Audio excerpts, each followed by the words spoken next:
Assalamualaikum warahmatullahi wabarakatuh. Bismillahirrahmanirrahim. Alhamdulillahirabbil alamin.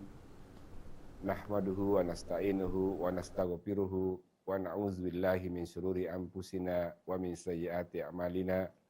May yahdihillahu fala mudhillalah wa may yudlil fala hadiyalah. Wassalatu wassalamu ala Rasulillah wa ala alihi wa ashabihi wa man tabi'ahum bi ihsan ila yaumiddin. Amma ba'd. Pertama-tama, marilah kita memanjatkan puji dan syukur kehadirat Allah Subhanahu wa Ta'ala, karena pada hari ini kita masih diberikan kekuatan dan kesehatan, sehingga pada hari ini kita masih bisa melaksanakan kewajiban-kewajiban kita sebagai orang Muslim, yaitu puasa di bulan suci Ramadan. Selawat dan salam kita sampaikan kepada junjungan Nabi besar Muhammad SAW. Beliau adalah Khatamul Anbiya'i wal Mursalin. Hari ini kita sudah memasuki hari-hari ke-10 bulan suci Ramadan. Ada satu hal yang menjadi kewajiban kita yang harus kita selesaikan di masa-masa akhir Ramadan, yaitu zakat.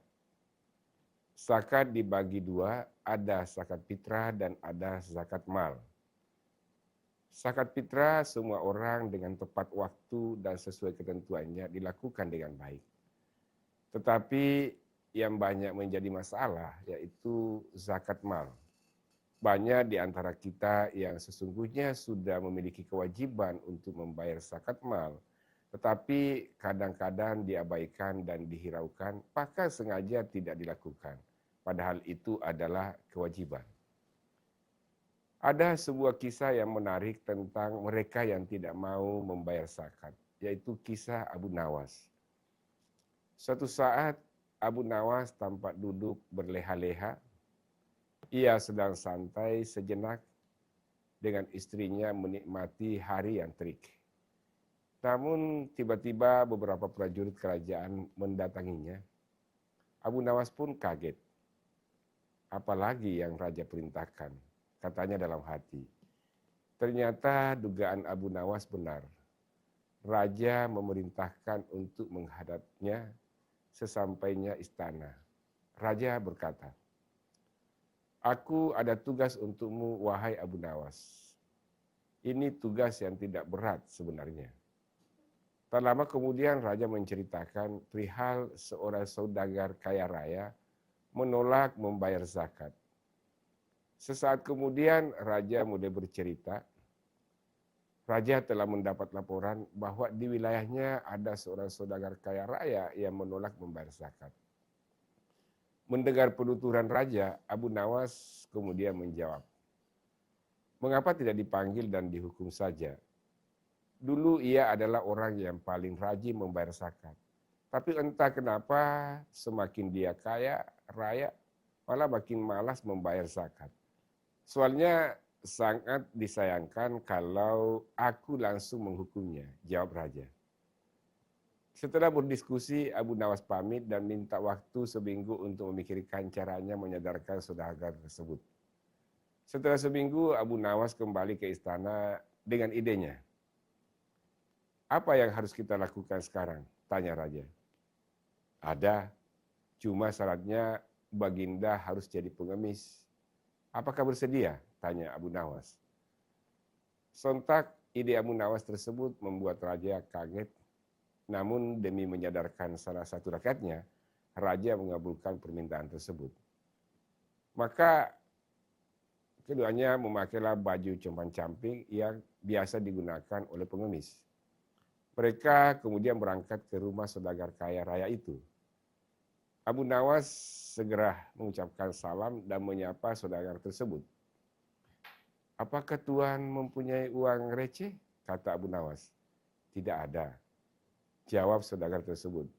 Kemudian Abu Nawas bertanya lagi, "Apakah Tuan punya pecahan roti kering sekedar untuk mengganjal perut kami?" "Tidak ada," jawabnya.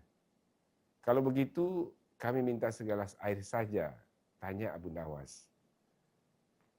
"Sudah aku bilang dari tadi aku tidak punya apa-apa," kata saudagar tersebut dengan nada tinggi dan emosi. Kalau Tuhan tidak punya apa-apa, mengapa Tuhan tidak jadi pengemis seperti kami? Kata Abu Nawas dengan nada menohok. Seketika berubahlah wajah saudagar kaya itu. Ia menjadi teringat ketika miskin dan tidak punya apa-apa. Rasa marah, tersinggung, dan terhina bercampur aduk. Raja mulai angkat bicara. Bagaimana Tuan? Apakah memilih menjadi orang kaya atau orang yang tak punya? Kalau ingin kaya, bayarlah zakat. Kalau tidak mau kaya, mengemis saja kayak orang ini. Kata raja sambil menunjuk ke Abu Nawas. Akhirnya saudara tersebut tersadar dan mau membayar zakat. Zakat bukan hanya sekedar ibadah pribadi, melainkan juga cara untuk membersihkan harta dan jiwa. Selain itu, metode yang digunakan oleh Abu Nawas untuk menyadarkan saudagar kaya yang enggan membayar zakat menunjukkan bahwa pendidikan tidak selalu harus dilakukan dengan cara yang formal atau keras. Kadang pendekatan yang kreatif dan penuh kejutan lebih efektif dalam menyentuh hati dan pikiran seseorang. Abu Nawas tidak langsung memaksa saudagar tersebut untuk membayar zakat, tetapi mengajaknya merenung melalui pengalaman langsung. Ini mengajarkan kita bahwa kesadaran sejati datang ketika seseorang merasakan sendiri, bukan dipaksakan oleh orang lain.